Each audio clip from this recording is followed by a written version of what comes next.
Hello and welcome to Political Dharma. I'm Alan Zundell. Today I'm going to talk about understanding politics and power.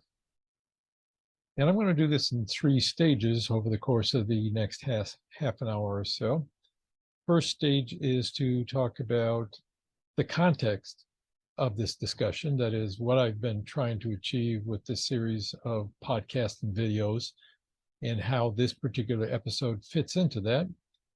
And second, I want to talk about politics and power in general terms, what they are, give a kind of simple sketch of how I understand these things. And then finally, number three, I want to talk about how there is historical development in politics and the internal contradictions, the tensions within politics, and then the direction of the resolution for these tensions. Now, here I am mirroring Karl Marx's treatment of economics, or the economic organization of society, I should say, not economics as a field of study, which he also dealt with, but historical analysis of social change, in which he focused on economics and showed how it historically develops, the tensions within it, and the direction of a resolution. I want to show that for politics because I think they're very interrelated, obviously. So, number one, what is the context of this? Trying to address big social problems that I think anyone watching this has some concern about. I'm not just theorizing about this. I also talk about practical things to do, but there is a relationship between theory and action in very simple terms. When you take action, it either seems to work well or not, and you learn more about the world around you. And then you think about it and reflect in order to better direct your actions. So this is what I'm doing. I am politically active and have been for quite a while, but I also spend time thinking about it and reflecting about it. So in this series, in the last few episodes, I've been doing some talking about Karl Marx and his ideas. Now, why? Because in the last episode, if you saw it, I traced back our big social problems to the profit incentives in the capitalist organization of our society, not only here in the United States, but worldwide. Even though I acknowledge there are some social benefits to capitalism, such as it drives society towards more productive forms of providing for our needs. We can create a lot more stuff, a lot more food, shelter, clothing, all that human beings need. There's an incentive to that creativity and finding better ways to produce things that we need. But there are a lot of side effects, and I think in recent decades in particular, those bad effects of capitalism are escalating to the point where they far outweigh the good effects. So I identify the profit incentive of capitalism as the main problem driving these social problems. So as I think about the social problems I'm trying to address, I think it has something to do with capitalism. Now, if I'm talking about reforming capitalism, inevitably it leads me into a discussion about socialism, because that's the main tradition in our Western heritage for identifying problems in capitalism and trying to move beyond them. And that is what I'm trying to do.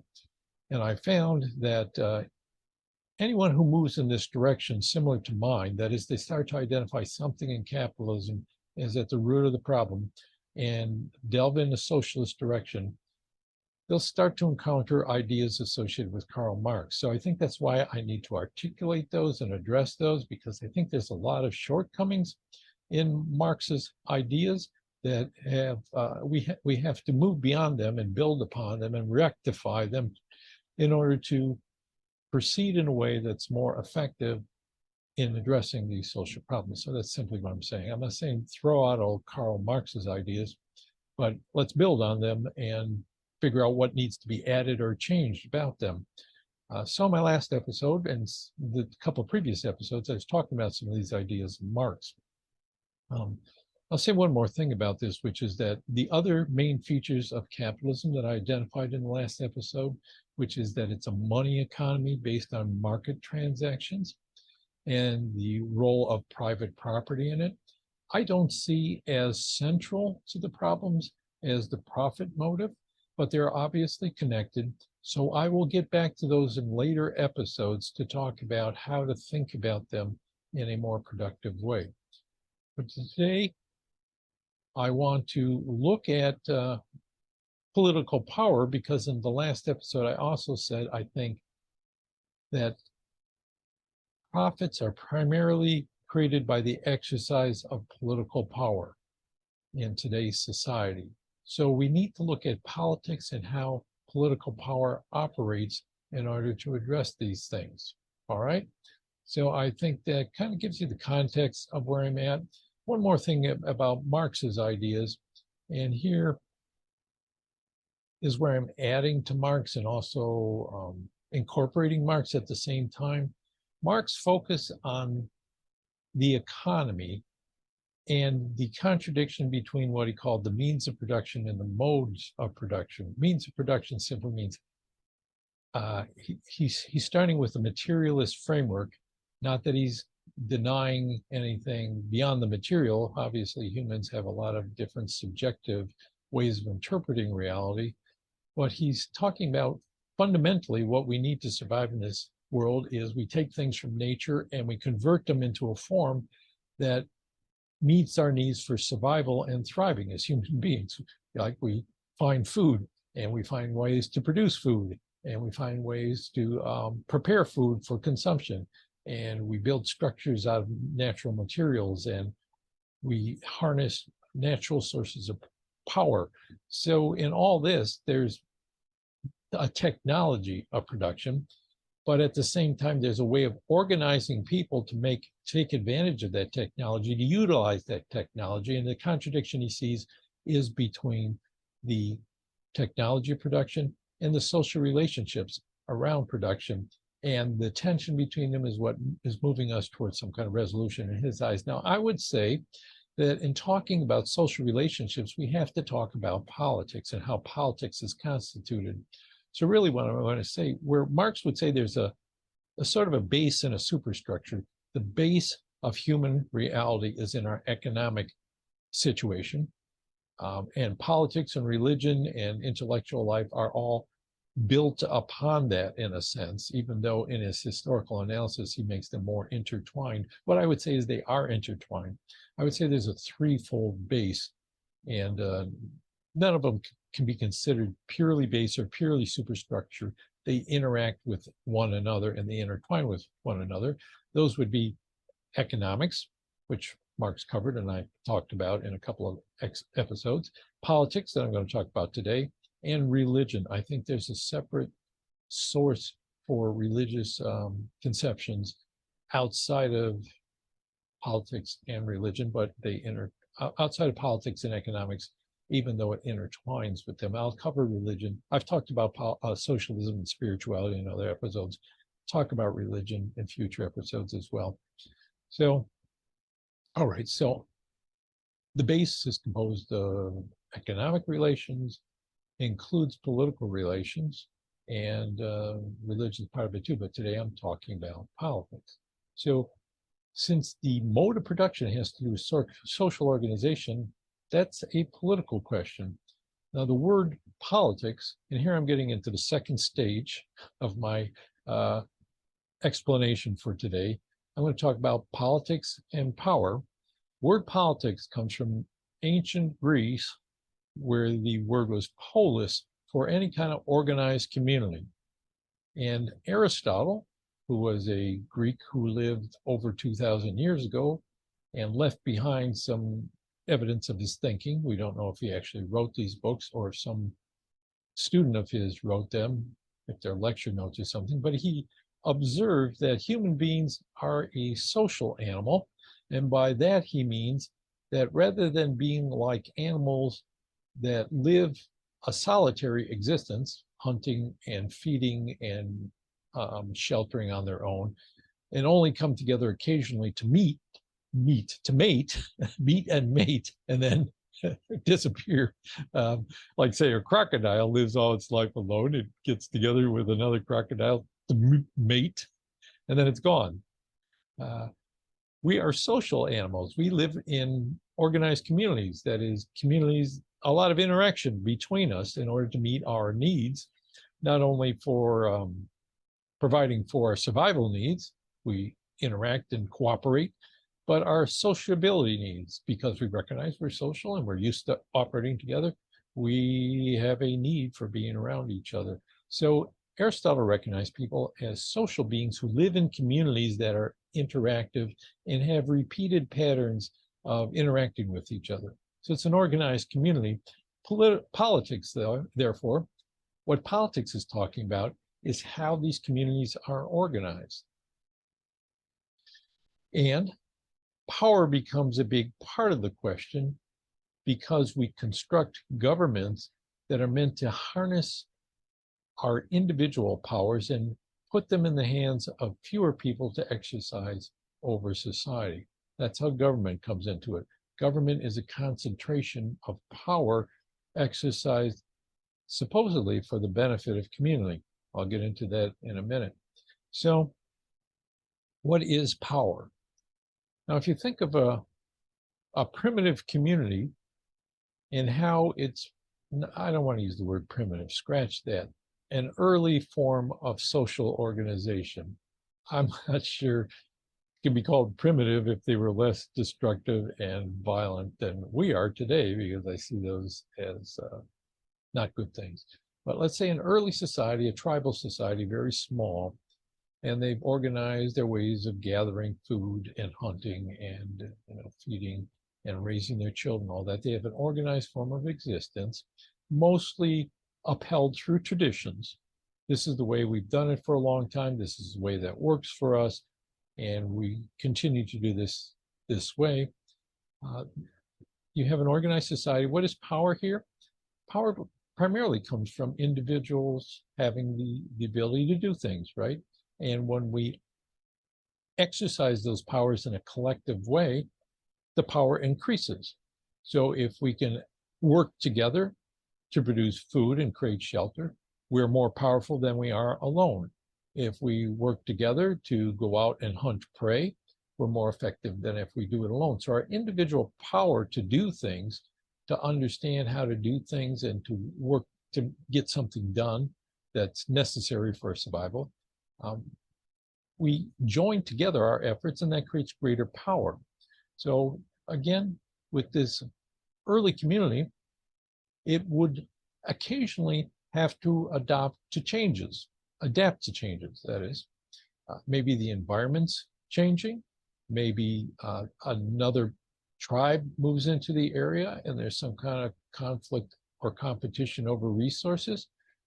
Maybe just, there's some kind of disease in the source of food and they have to migrate to another place. They have to sometimes change. So they have these traditions for doing things the same way, but they meet conditions that are going to require them to adapt to change. And how they do it is they get together, usually in some kind of tribal council, and they talk. They reason together. They think about their traditions, they think about the changes, they talk until they reach a collective decision, and then they go forward. And so the most power is exercised by the people that are best able to think things through, understand how they've been doing things, and then reason through what to do next, right? So this is usually the elders of a tribe who understand their ways and have some experience of life in dealing with people and dealing with different types of change, or people that are particularly good at persuasion and thinking and convincing other people.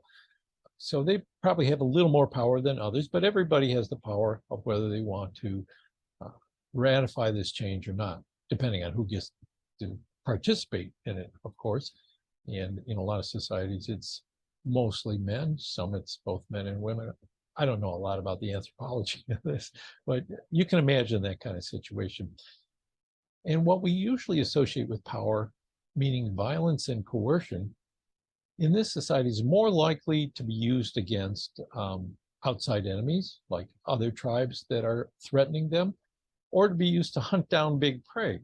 So the technology of violence, of creating weapons and organizing ourselves to work together and using these weapons, would be used for hunting prey or for defending ourselves from outside threats, whether it's animal or human. Not so much used internally. So internal power, I think, would be more along the lines of talking and using language and persuasion, whereas the use of violence is more towards the outside. Okay? Now, historical change. Over time, a human community that's thriving is going to grow, or peoples from different places come together. They're looking for better places to find food sources and whatnot, and they bump up against each other. Instead of fighting, they start to cooperate. Or an outside force comes in and conquers another people and incorporates them into a larger society. All these ways of societies growing and becoming a larger interactive community and settling into a particular pattern means there's going to be changes happening. And here's where I get into the third part of this, which is about historical development. So change over time is something that every society experiences, and there's going to be a tension even in those early societies between trying to maintain the ways of life that have been working for us, that is tradition, and adapt to those changes, which means we have to think about changing the way we've been doing things in some way. That internal tension between change and maintenance of our ways of doing things is always going to be present. The balance may be different at different points of time.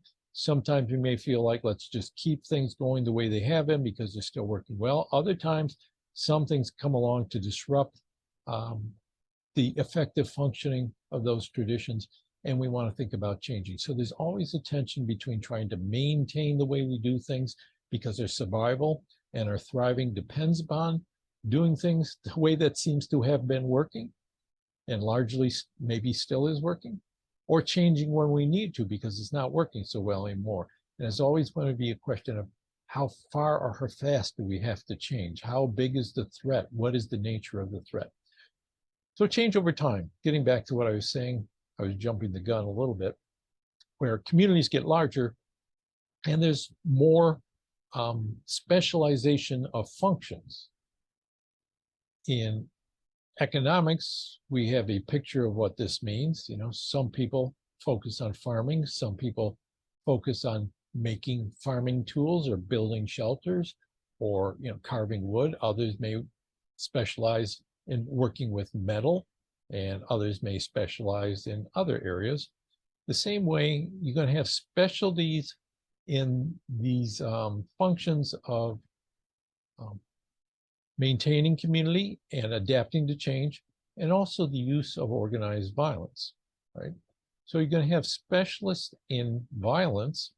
That is, we improve our technology of violence, our weaponry gets better, our ways of organizing ourselves when we have to use weapons gets better to ward off outside threats.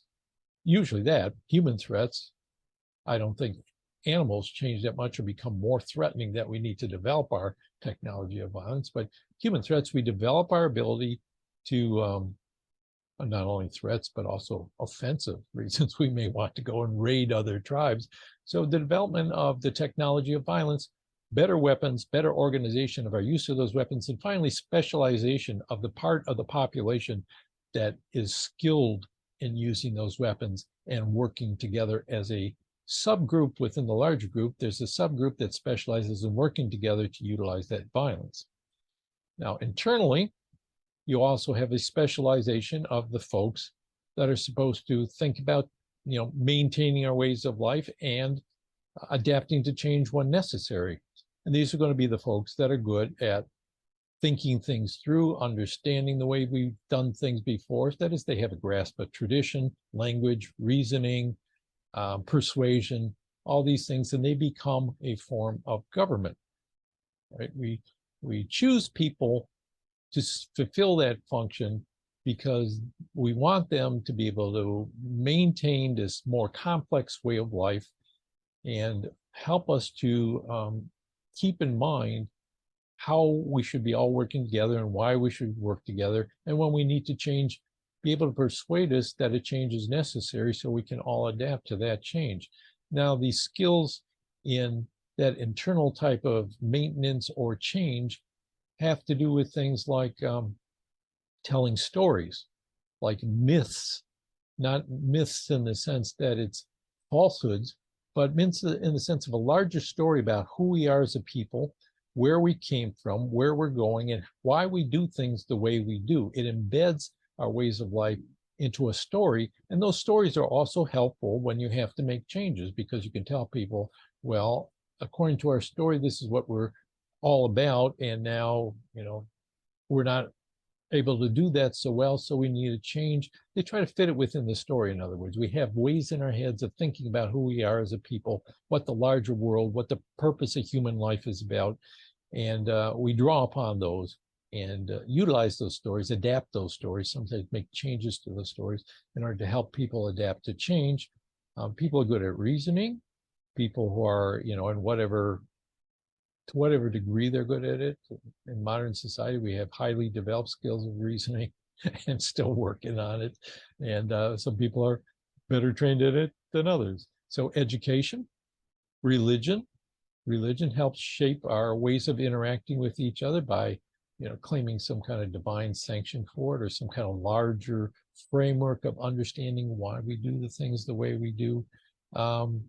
People are good at rhetoric, who understand human emotions, and when they speak, they can call upon emotions and their thoughts and the stories in their heads and put those all together in a very persuasive way.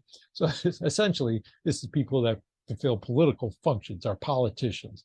People are good at drawing on our traditions, at thinking about things in a more reasoned way, helping persuade us to do this.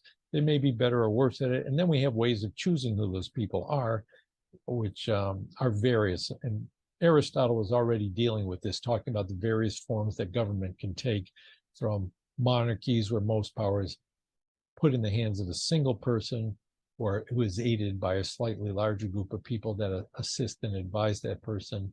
Kings, queens, and the like are larger groups of oligarchs or aristocrats who have some kind of advantage over the common people, or a democracy in which common people have more say in who gets to be in those governing positions, or they make decisions themselves in some kind of mass meetings or like that. So different forms of government are different ways of doing this adaptation and maintenance functions for the society, trying to maintain where we are and adapt when we need to change. Now, as part of that specialization of the political function, if persuasion is not working on everybody, you start to draw upon this organized military force to maintain internal ways of doing things, or to force people to change, to go in a different direction. So this is where I think, I haven't really thought, look at the history to see how true this is, but I think conceptually, it's why we take these forms of organized violence, the technology of weaponry, and a specialized group of people who can use it, and use it internally to either maintain our ways of organizing ourselves, or to promote change, or to push us in the direction of change by using coercion and fear of coercion, punishment. They have the powers all the way from killing people to restraining people in maybe shackles or prisons, or enslaving them even, to punish them in some way physically, like whippings or beatings, or to use the fear of punishment to keep people in line. So the internal use, you might call this in modern terms, the military is the organized form of violence we use against outside threats, and also to take advantage of other people that we define as different from ourselves. Whereas the internal use is usually called the policing power. Those people who specialize in maintaining order and carrying out the wishes of the government. Now, of course, the problem here is that when you collectivize this power, right, we all individually have some power of persuasion, some power to use physical force against other people.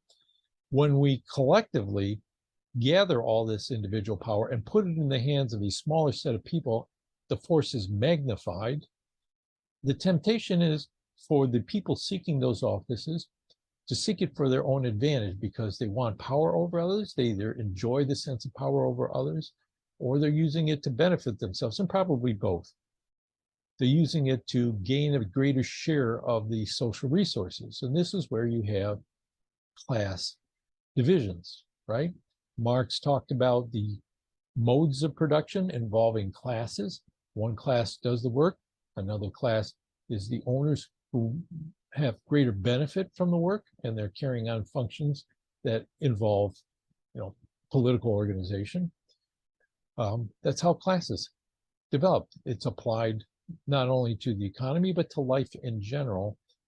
So there's a tension there between a couple of different things. This is the final step of what I want to say. Just like there's tensions in the economic organization of society, there's tensions within the political organization of society. And I hinted at them in the way I described the development of this. First of all, we all have a desire for the maintenance of an effective social order that allows us to live our lives, have our needs met, and have also adapt when we need to. So we want that structure of human organization. We want to maintain that. So there's always a desire to hold on to it, right? And it's usually called the conservative position because it wants to conserve the way things are done. Whereas the need to adapt, you might call it, this is in modern terms, it's more left wing or progressive. You want to change, you want to move towards change. And we see this in society today as well. There's those who say, let's hold on to what we have and not try to change too much, or let's return to what we had because we've moved too fast into something that's scary. And there's those who are more willing to say, let's move forward, let's change fast because we have to, or we can make things better if we do. And you have to maintain a balance between those. There's some tension between them, and the balance is going to shift back and forth depending on how many people feel how much fear of change and how many people feel how much desire for that change. So there's a balance that has to be met, and it constantly shifts back and forth depending on circumstances. But even more importantly, as that's inevitable in human life, there is a tension between the use of these powers of reasoning and persuasion and these powers of using violence, coercion, and the fear of violence. There's a tension between them because we all have a desire to be free of violence and free of coercion. We want to have the sense that we have some freedom in our lives, not freedom in the more modern sense of freedom from society, like each individual can write its own laws of existence, and you don't want anybody else to be restricting what you do, but freedom in the sense that within society, because we all depend upon other people, within society, we have a sense that our voice matters, our concerns matter, and we don't want to, and we want to develop as a human being in the ways that seem internally to be the most satisfying. So there's the sense that within society, each of us should have some freedom of self-development and some freedom just from the fear of being harmed by others.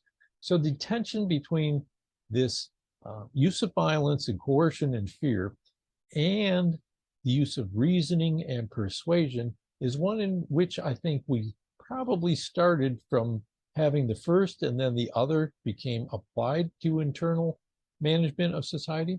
And I think where we're heading is a resolution that can only be downplaying the role of violence and coercion and upgrading the role of reasoning and persuasion and use of language to get people all on board going in the same direction.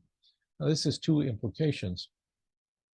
One is that if we are trying to move in the direction in which reasoning persuasion plays a greater part and violence and coercion play a lesser part, the means we use should be biased towards the reasoning part. How do we organize society better and adapt to change better by persuading each other and agreeing? You could call this the voluntary form of social organization. All of us want to feel like we're part of the process. Like, our will is included in whatever the society as a whole is doing. The other part of it may have a function in societies at certain points of time, because it becomes so large, it has to use some kind of internal force, coercion, and then it can be abused.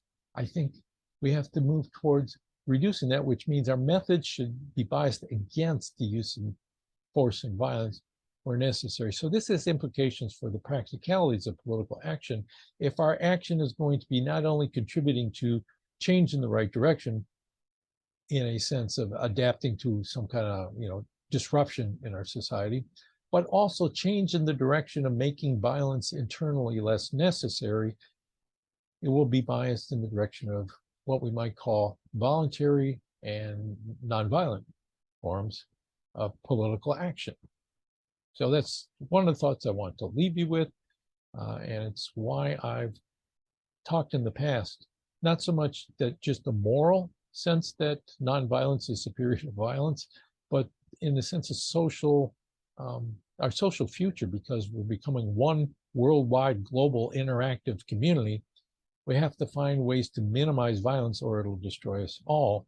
We have to find methods that move us towards that, which usually involves reasoning. So some kind of democratic processes, voluntary selection of people to make decisions for us, having better developed means of communication and education and all that side of it, development of that side, education, communication, religion, all that kind of stuff, and finding ways to harness and make unnecessary the use of violence and coercion. So that's my story today. That's what I think, how you can think productively about politics. What I think I want to do in the next couple of episodes, although I never know until I get to just a couple hours before I actually prepare for this, I have various thoughts floating around. What I want to do in the next few episodes, I think, is number one, I want to go back to the topic of spirituality and talk about the sources of spirituality and what that has to do with human emancipation and human self-development, not even self-development, but human development and thriving in a more personal and psychological sense, and how that interacts with politics and economics. So religion and spirituality, I want to go into that a little deeper. And then I want to go back to this question of surplus value that I talked about last week, because it's connected to private property. So that particular aspect of capitalism, moving on from just the incentives for seeking profit to the realm of private property. What does private property mean? What is the problem with private property? How can we move into something that solves the problems of private property? So I want to move into that. And again, I'm going to go to Marx, and then I'm going to critique Marx, and then I'm going to find a way to move beyond Marx. So that's what's coming up. Thank you for listening.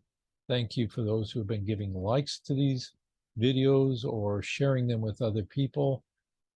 I really appreciate that. Again, this is Political Dharma. You can find a website at politicaldharma.com. Not a lot on it so far, but it will be helpful if you're looking for the podcast versions or the video version. Anyway, so thanks for joining in and listening, and I hope to hear from you. Comments you can make on the Facebook page or on the YouTube video channel. And the closing number is from Joey Helpish and Patty Rose. Bye. With ease, I see the chains are breaking. We gained our focus, the moves we're making will prove to determine our self-worth as a passenger on this vehicle Earth.